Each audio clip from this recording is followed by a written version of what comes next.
Well, good morning. I want to welcome you here to the Craven County Sheriff's Office. We're talking about going after these folks that are bringing poisons into our county and taking so many lives. And you see these are ongoing operations that we have. This one has been going on over the past 3 months, and it resulted in 36 persons being arrested on various drug and firearm charges. And this is through the extensive efforts of the Special Investigations, Interdiction Unit, Canine, and Patrol Bureaus, all of which are working very hard out there every day to make our community safer. Through these arrest and enforcement activities, we have seized the following. Heroin and fentanyl, approximately 4,600 grams, which equates to about 46,000 dosage units. And remember, when we're talking about dosage units, that is talking about lives saved. Every dosage units that we take off the street. Methamphetamine, 17,214 grams or dosage units. Cocaine, 1,347 grams or dosage units. These seizures represent drugs that did not reach the streets of our communities and our schools, and help to prevent potential overdoses and deaths, which continue to plague our communities every day. We continue to see substantial increases in the amounts of heroin and fentanyl, as well as methamphetamine seizures. Mexico and our southern border continues to be the problem. With open borders, this stuff is free flowing across, and it takes just days for it to reach eastern North Carolina. More must be done at the federal level to secure our borders and help curtail the free flow of these narcotics coming into our country. During this investigation, also, our deputies seized a total of 24 firearms that were illegally possessed by convicted felons or firearms which had been stolen. Also in currency, $91,691 of drug money was seized as a result of these investigations also. Many of our investigations result, once again, from citizens' information, taking the time to call our office, call our hotline, our Crime Stoppers, which can be reached at 252-633-5154, or of course our office number here, 252-636-6620. It's also important when we talk about the enforcement that we recognize the efforts of substance abuse and addiction on families in our communities. We continue to work with our community partners to encourage those with substance abuse issues to seek treatment and address their addictions.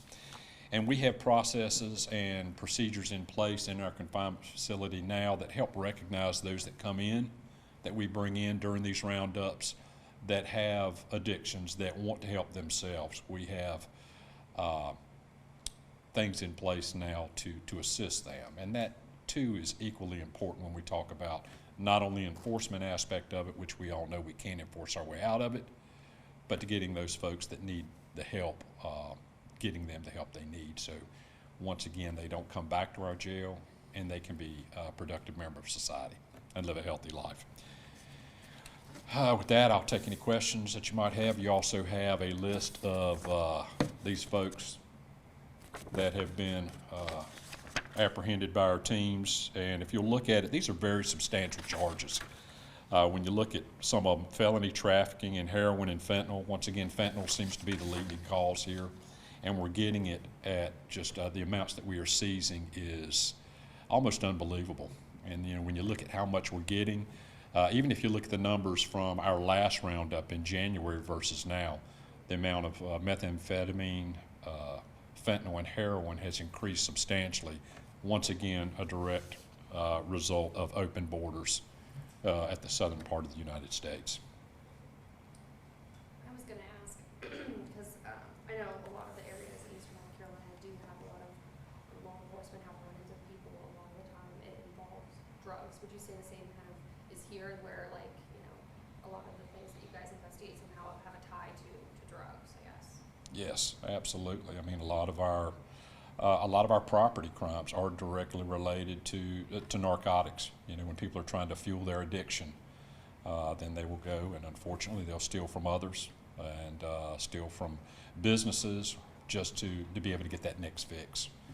And really those are the people, those aren't the ones that are out there selling the narcotics. Our main focus is, not only getting these people well so they can live a healthy lifestyle again and be a productive member of society, but going after these people that think it's okay to sell this poison to our kids in schools. These gangs that are, and cartels from Mexico that are directly responsible for the flow of these narcotics coming into our county.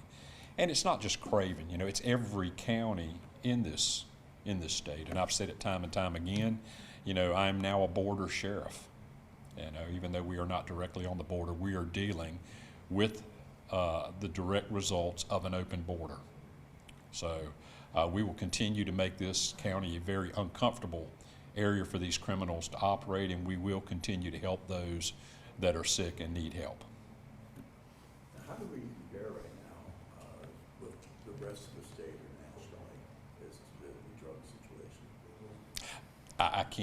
I really don't know, Bill, how we compare to them. I will say we are probably one of the most aggressive sheriff's offices when it comes to enforcement activities. I mean, we do these things, we have multiple ongoing investigations all the time.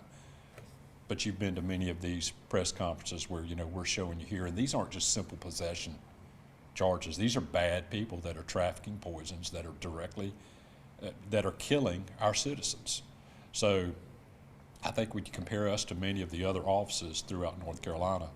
I think we lead the way. We are setting a very positive trend in how I think law enforcement should go after these dealers. And once again, the flip side is, on the backside, we've got programs in place to help those that need help. Yeah, are the overdoses going up, down, holding steady?